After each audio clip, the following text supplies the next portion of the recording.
The life and influence of Richard Allen. As we look through history, we recognize and celebrate those who dedicated their lives to building our country. Men and women indigenous to this land, those who were brought here, and those who came to explore it. With the hopes of continuing to improve our country and community, allowing it to prosper, we teach our children about the past so that we may learn from it. With this in mind, when we look back on what we were taught as children, what do we remember? What names come to mind? The men who built America, for example. What do we notice? We are a country that aims to be one nation, under God, indivisible, with liberty and justice for all.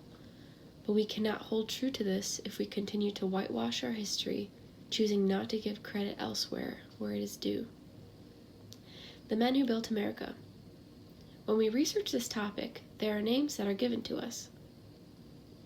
These are John D. Rockefeller, Cornelius Vanderbilt, Andrew Carnegie, Henry Ford, and J.P. Morgan. I will not discredit the hard work and dedication of these men, and I want to state that I am very thankful for the ways they have served and developed their country. But I will ask, where are the names of the black men and women whose backs America was also built upon? Why aren't they included in the list of men who built America? Have they not done their share of work? Have they not also dedicated their lives to this country? In their article, 6 Myths About the History of Black People in America, Vox.com states, to study American history is often an exercise in learning partial truths and patriotic fables.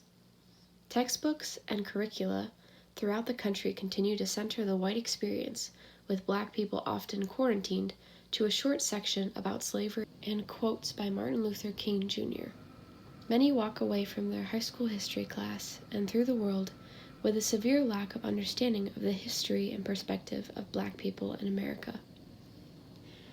With that being said, I'd like to bring attention to one of many black Americans who played a huge role in our history, someone who I wish I would have learned about in school.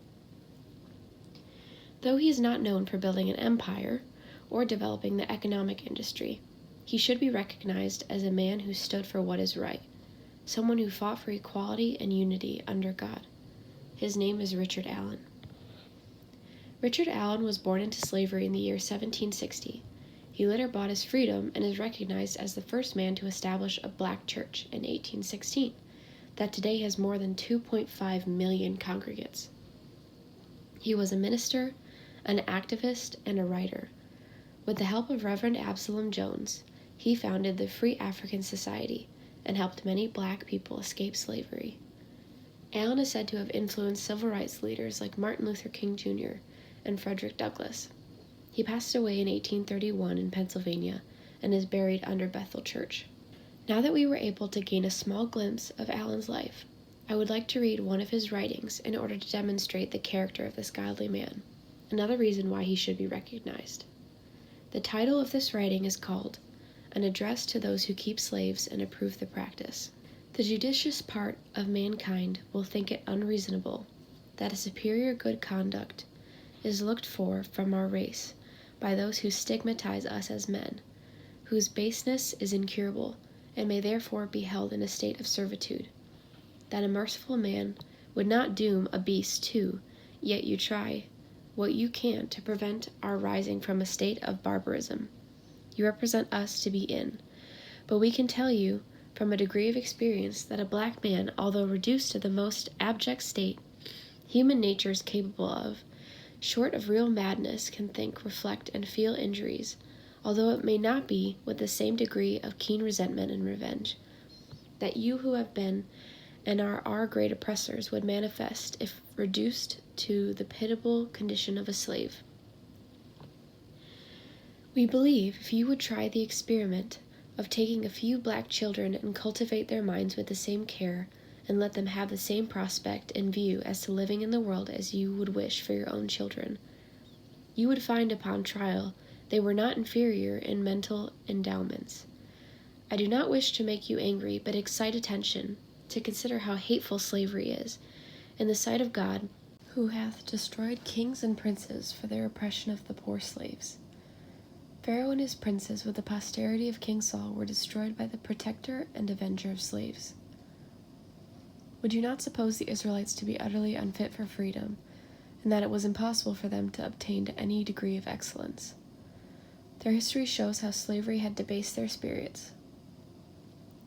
Men must be willfully blind and extremely partial that cannot see the contrary effects of liberty and slavery upon the mind of man. I truly confess the vile habits often acquired in a state of servitude are not easily thrown off. The example of the Israelites shows who, with all that Moses could do to reclaim them from it, still continued in their habits more or less. And why will you look for better from us? Why will you look for grapes from thorns or figs from thistles? It is in our posterity enjoying the same privileges, with your own, that you ought to look for better things. When you are pleaded with, do not reply as Pharaoh did. Wherefore do ye, Moses and Aaron, let the people from their work behold the people of the land, now are many, and you make them rest from their burdens. We wish you to consider that God himself was the first pleader of the cause of slaves, that God who knows the hearts of all men, and the propensity of a slave to hate his oppressor, hath strictly forbidden it to his chosen people. Thou shalt not abhor an Egyptian, because thou wast a stranger in his land. Deuteronomy 23:7. The meek and humble Jesus, the great pattern of humanity, and every other virtue that can adorn and dignify men, hath commanded to love our enemies, to do so good to them that hate and despitefully use us. I feel the obligations I wish to impress them on the minds of our colored brethren, and that we may all forgive you, as we wish to be forgiven. Though there is much more to this letter that I could read, I want to quickly summarize what Allen is trying to say.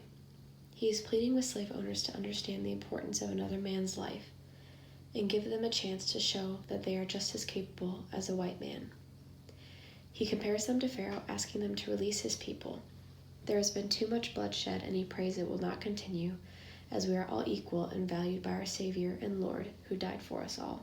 Though we do not know for sure how the slave owners who read this letter were affected, we do know that Richard Allen brought much comfort to the slaves in Ohio that heard his other letters. They came, they were welcomed, and they found his church to be their safe place. My hope after learning about this man is that, in tough times during our history, we can be that person to fight for what is right. That's exactly what Allen did. He was trying to convince the slave owners to do what was right. I pray that in our educational system we will teach more that people of color were instrumental, I should even say essential, in building this country. Anyone has the ability to make a difference, and they should be recognized for doing so, regardless of where they were born or the color of their skin. We can continue to call ourselves one nation, under God, indivisible, with liberty and justice for all, if we continue to fight for and educate ourselves about these things. Black lives matter, and so does their history.